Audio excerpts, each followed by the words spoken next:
Hello बच्चों, मैं शशि चंद्रा आप सभी का स्वागत करती हूँ आपके अपने YouTube channel study with Chandra Shashi पर।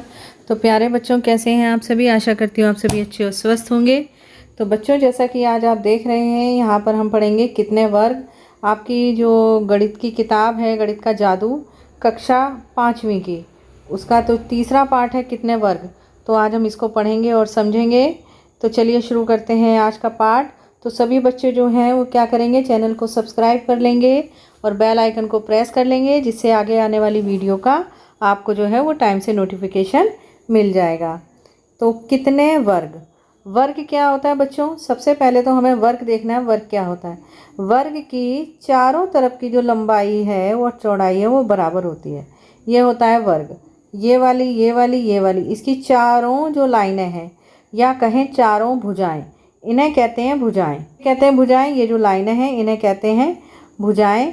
चारों भुजाएं, ये चारों भुजाएं होती हैं इसकी वर्ग की बराबर होती हैं, जिसे कहते हैं हम वर्ग। तो कितने वर्ग? बिंदुओं से बनाए गए वर्ग की एक भुजा को मापो। ऐसे 12 वर्गों की मदद से अलग अलग तरह की जितनी भी आयतें बना सके बनाओ। तो आपको 12 वर्ग लेने हैं। तो ये जो बिंदु है ना छोटे छोटे, इनसे आपको क्या बनाने हैं? वर्ग बनाने हैं। ठीक, तो चलो बनाते हैं। तो सबसे पहले हम यहाँ पर मान लो एक हमने ये भी ले लिया, जो ये रेड कलर का बना हुआ है, एक हमने ये भी ले लिया वर्ग, ये हमें दिया गया है। तो चलो पहले बनाते हैं। 1 2 3 लेते हैं पहले। तो 3 ये हो गए वर्ग। 1 2 3 4,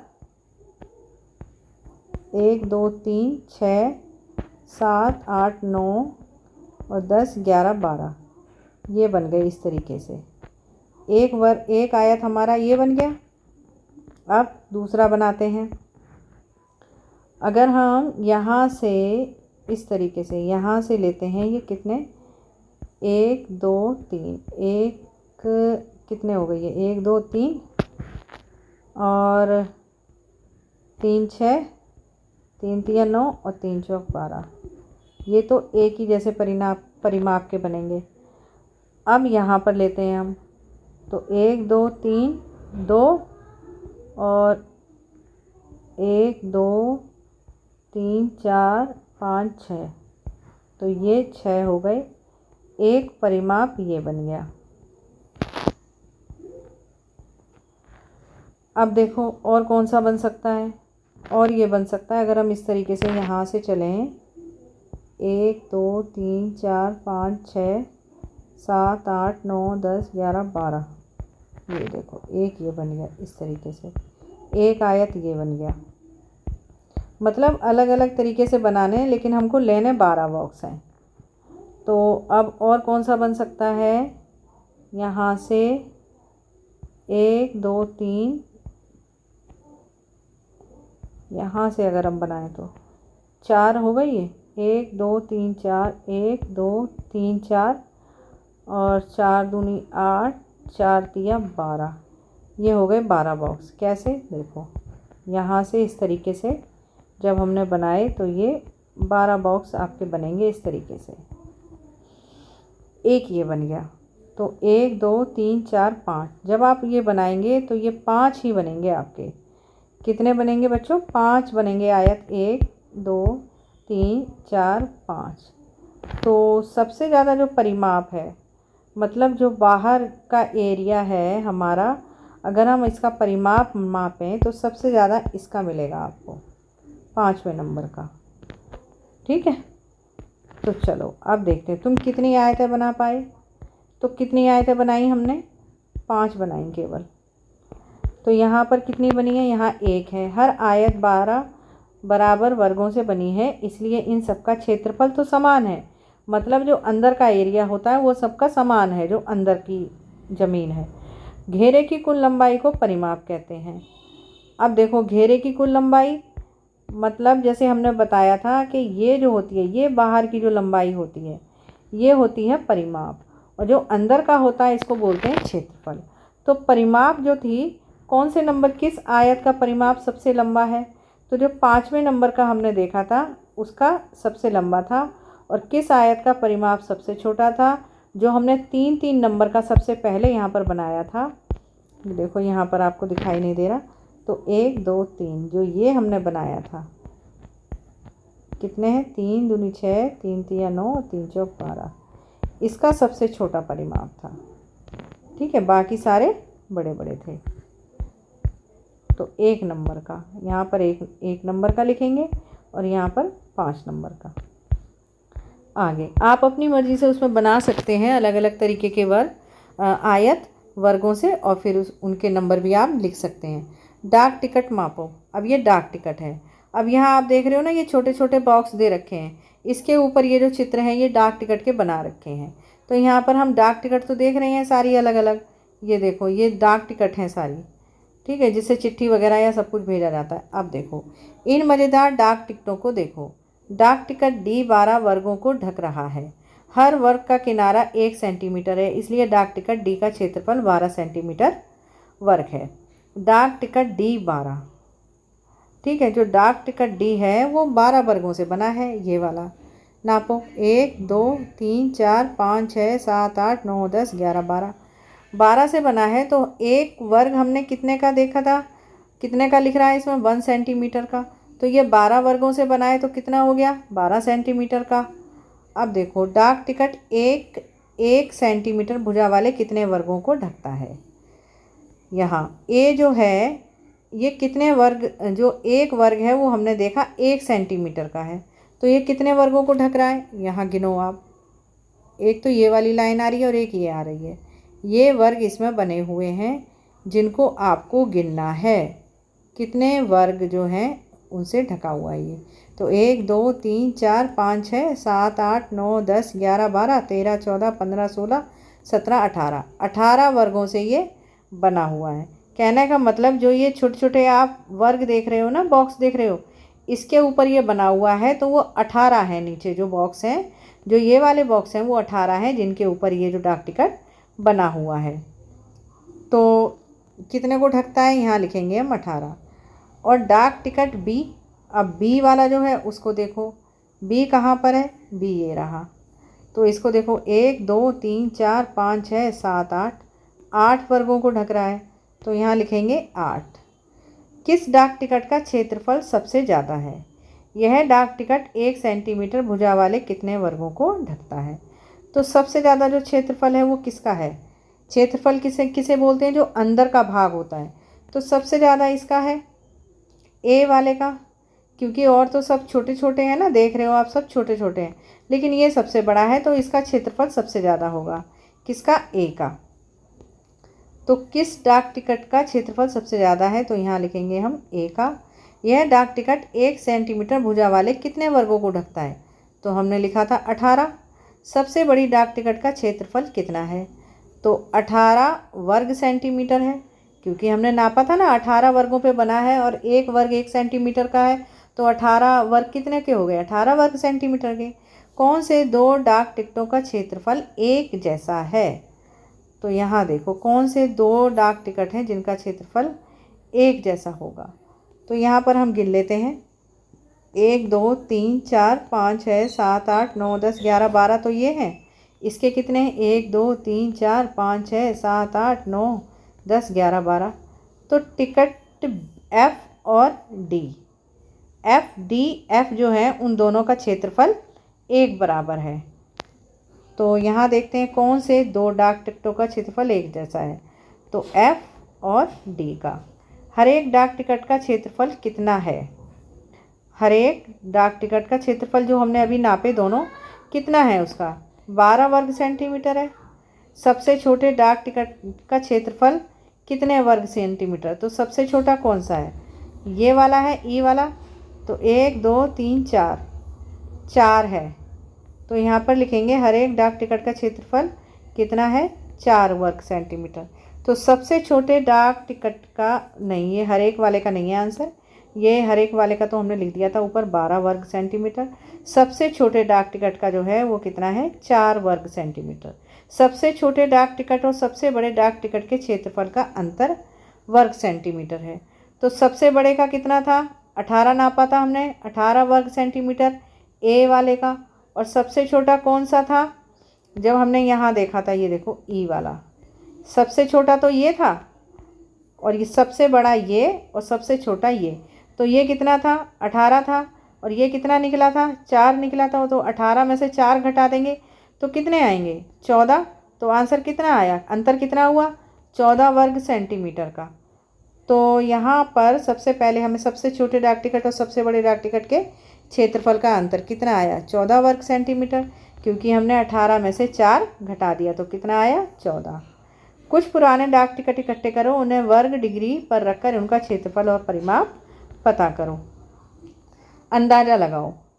तो अंदाज़ा लगाना है किसका क्षेत्रफल ज़्यादा है, तुम्हारे पैरों की छाप या इस किताब के पन्ने का। तो ये जो किताब का पन्ना है, ये देखो इसने ले रखा है हाथ में, इस बिटिया ने, ये और ये पैर। तो बताओ किसका क्षेत्रफल ज़्यादा है, इसका क्षेत्रफल ज़्यादा होगा किताब के पन्ने का। अब देखो किसका क्षेत्रफल कम है, 2 5 रुपए के नोट एक साथ या 100 रुपये का नोट।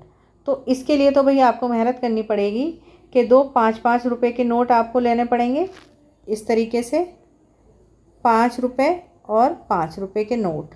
उसके बाद 100 रुपये का एक नोट लेना पड़ेगा और आपको 100 रुपये के नोट का क्षेत्रफल आपको नापना पड़ेगा अंदर का, और 5 रुपये के नोट का नापना पड़ेगा। तो वो आपको बताना है कि किसका ज़्यादा है और किसका कम है। तो 10 रुपये के नोट को ध्यान से देखो, इसका क्षेत्रफल 100 वर्ग सेंटीमीटर से ज़्यादा है। तो आप 10 रुपये का जो नोट है उसको देखेंगे और आप देखेंगे कि 100 वर्ग सेंटीमीटर, मतलब 1 वर्ग सेंटीमीटर इस तरीके से होगा। तो आपको जो ये दे रखा है यहाँ पर, ये चार्ट वर्ग सेंटीमीटर वाला, इस पर आप 100 रुपये का नोट रख के देखेंगे और नापेंगे कि कितने वर्ग सेंटीमीटर जो है वो लंबा है। ठीक, चलो अब देखते हैं आगे। आपको वर्ग से नापना होगा वो। क्या नीली आकृति का क्षेत्रफल पीली आकृति के क्षेत्रफल से ज़्यादा है, क्यों? नीली आकृति का क्षेत्रफल पीली आकृति के क्षेत्रफल से ज़्यादा है। तो देखो यहाँ पर ये जो आप देख रहे हैं पीली आकृति, इसके अंदर का क्षेत्रफल और इसके अंदर का क्षेत्रफल, तो जाहिर सी बात है इसके अंदर का एरिया ज़्यादा है, इसके अंदर का, पीली वाली के अंदर का कम है और नीली वाली के अंदर का ज़्यादा है, तो नीली वाली का ज़्यादा होगा। क्या पीली आकृति का परिमाप नीली आकृति के परिमाप से ज़्यादा है? जी हाँ, तो आप इस पर भी लिखेंगे हाँ। ठीक, आगे देखो, मेरा हाथ कितना बड़ा है, अपनी हथेली को अगले पृष्ठ पर चौकोर खानों पर दिखाओ। तो यहाँ पर एक चौकोर खाना दे रखा है ये, तो आपको क्या करना है, इस पर अपनी हथेली रखनी है और हथेली का आपको इस तरीके से निशान जो है वो बनाना है। ठीक, आप अपना हथेली से निशान बनाएंगे और फिर उसको नापेंगे कि अपनी हथेली को पृष्ठ पर चौकोर खानों पर दिखाओ। तुम यह कैसे मालूम करोगे कि किसकी हथेली बड़ी है, तुम्हारी या तुम्हारे दोस्त की? तुम्हारी हथेली का वर्ग क्षेत्रफल कितना है यहाँ लिखना है, और तुम्हारे दोस्त की हथेली का वर्ग क्षेत्रफल कितना है यहाँ लिखना है। तो अब आप क्या करेंगे, इस पर लिखे, इस पर इस तरीके से अपना हाथ रखेंगे, अपना हाथ रख के और फिर इस पर अपने दोस्त का हाथ रखेंगे और फिर इसको नापेंगे इस तरीके से, अपना हाथ और फिर अपने दोस्त का हाथ यहाँ बनाएंगे। फिर देखेंगे ये जो बॉक्स आ रहे हैं छोटे छोटे, ये कितने बॉक्स जो हैं आपकी हथेली के अंदर आ रहे हैं और कितने बॉक्स आपकी दोस्त की हथेली के हाथ अंदर आ रहे हैं। तो आप उसका वर्ग सेंटीमीटर है जो वो कहाँ लिखेंगे, यहाँ पर लिखेंगे, ये जो क्वेश्चन है। ठीक है, इसके अंदर खाली स्थान में भरेंगे। फिर इसके बाद मेरे पैर का निशान लंबा है लेकिन मेरे पैर का निशान चौड़ा है, तो किसका पैर बड़ा है, किसके पैर का निशान बड़ा है, तुम्हारे या दोस्त का? तुम यह कैसे पता लगाओगे, चर्चा करो। क्या तुम्हारे दोनों पैरों के निशान का क्षेत्रफल बराबर है? अब क्षेत्रफल की बात आ जाती है, तो अब देखो अगर ये इस तरीके से है, ये इस बॉक्स को हमने लेटा हुआ लंबा बनाया है और अगर इसी बॉक्स को हम खड़ा हुआ लंबा बनाएं तो क्षेत्रफल तो दोनों का बराबर ही होगा ना। अगर इसका पैर चौड़ा है और इसका पैर पतला है तो क्षेत्रफल तो अंदर का बराबर ही होगा। अगर एक ही बॉक्स को देखो, यहाँ पर देखते हैं हम, मान लो ये 4 बॉक्स लिए हैं हमने, 4 वर्ग सेंटीमीटर के 4 बॉक्स लिए हैं और इसी तरीके से अगर हम 4 बॉक्स लंबे ले लें, 1 2 3 4 इस तरीके से, तो ये तो लंबा बॉक्स हो गया, ये चौड़ा हो गया। लेकिन जो अंदर का क्षेत्रफल है बच्चों, परिमाप तो इसकी अलग अलग होगी, ये परिमाप जो है ये अलग अलग होगी। लेकिन जो अगर हम अंदर का देखें, अंदर का जो क्षेत्रफल है वो इस वाले का और इस वाले का बराबर ही होगा। ठीक, तो यहाँ पर अगर एक बच्चे का पैर चौड़ा है और लंबा है तो क्षेत्रफल लगभग बराबर ही होगा। मेरी त्वचा में बहुत सी तहें हैं, इसलिए मेरा क्षेत्रफल ज़्यादा है। मेरे पूरे शरीर पर हवा मुझे ठंडा रखती है। तो ये जो है गैंडे का बच्चा ये कहता है कि मेरी तो स्किन बहुत ज़्यादा है और उसकी परत दर परत है, लेकिन इसीलिए मेरा क्षेत्रफल ज़्यादा है। मेरे पैर के निशान का क्षेत्रफल कितना है? देखो, इसके पैर का निशान ये रहा। मेरे पैर के निशान का क्षेत्रफल कितना है? ये भी नाप रही है। इसके पैर तो दिखाई नहीं दे रहे हैं चींटी रानी के। तो अंदाज़ा लगाओ कि किस जानवर के पैर के निशान का क्षेत्रफल तुम्हारे पैर के निशान के क्षेत्रफल के बराबर होगा। चर्चा करो। तो किसके क्षेत्रफल के बराबर होगा? अगर बच्चों का पैर है तो जो गैंडे के बच्चे का पैर है तो हो सकता है कि इसके पैर के क्षेत्रफल के आपका पैर जो होगा पंजा वो बराबर होगा। कुछ जानवरों के पैरों के निशान असली नाप के नीचे दिए गए हैं। उनके पैरों के निशानों के क्षेत्रफल का अंदाज़ा लगाओ। तो ये देखो, अब आप अंदाज़ा लगाएंगे। मुर्गी, तो मुर्गी का पंजा आप देख रहे हैं, इसमें देखो बॉक्स बने हुए हैं, दिख गए? ये है 1 वर्ग सेंटीमीटर का, एक जो है वो वर्ग है, 1 वर्ग। तो आप देखो 1 वर्ग ये दे रखा है, दूसरा कलर लेते हैं, ये लेते हैं ग्रीन। तो 1 वर्ग ये है, एक ये है, एक ये, एक ये, इतने वर्गों में इसका पंजा जो वो फैला हुआ है। लेकिन फिर भी कोई वर्ग पूरा आ रहा है, कोई आधा आ रहा है। इस तरीके से जो है उसका पंजा जो आ रहा है। ठीक, अब देखो आगे, यहाँ पर देखो सबसे ज़्यादा जो पंजे का निशान है वो हम यहाँ देख रहे हैं कि कितना बड़ा पैर है इसका। इसके मुर्गी के पंजे के बराबर जो है इसका पैर, इससे मुर्गी के पंजे के पंजे से इसका जो है कुत्ते का पैर का पंजा वो बड़ा है। अब आगे देखते हैं। क्षेत्रफल जल्दी मालूम करने के लिए इस प्रकार के बड़े वर्ग और आयत बनाओ। ये देखो, क्षेत्रफल जल्दी मालूम करने के लिए इस प्रकार के बड़े वर्ग और आयत बनाओ। वर्ग किसे कहते हैं हमने अभी बताया था, जिसकी चारों भुजाएं बराबर हों। और आयत किसे कहते हैं, जिसकी आमने सामने की 2 भुजाएं बराबर हों। ये और ये भुजा बराबर हो, ये और ये भुजा बराबर हो, और वर्ग की ये चारों ही भुजाएं बराबर होती हैं। अब देखो, तो यहाँ पर देखो ये किसका है? चीते का पंजा बनाया गया है यहाँ पर, ये देखो। और चीते के पंजे को बनाने के लिए इन्होंने क्या करा है, छोटे छोटे बॉक्सों में इसको बांटा है। पहले चीते का पंजा बनाया, फिर इन्होंने 1 वर्ग सेंटीमीटर के बहुत सारे वर्ग बनाए हैं, और इनको फिर इन्होंने क्या करा है, इन वर्गों को गिना होगा, और जो वर्ग आधे आधे हैं उन वर्गों को भी गिना होगा, और मिला करके इन वर्ग इसका क्षेत्रफल जो है उसको निकाल लेंगे। और आज हम जो देख रहे हैं, जो आज हमने इसमें पढ़ा है, इसमें क्या पढ़ा है हमने कि जो ये वर्ग दे रखे हैं आपको छोटे छोटे, इसको हम गिन करके किस तरीके से इनका क्षेत्रफल जो है वो हम निकालते हैं। तो जो ये वाला जो क्वेश्चन है इसको मैं अच्छे से नेक्स्ट वीडियो में आपको समझा दूंगी, वरना ये वीडियो जो है और लंबा हो जाएगा। तो अब हम अगली वीडियो में मिलेंगे, तब तक के लिए बाय बाय।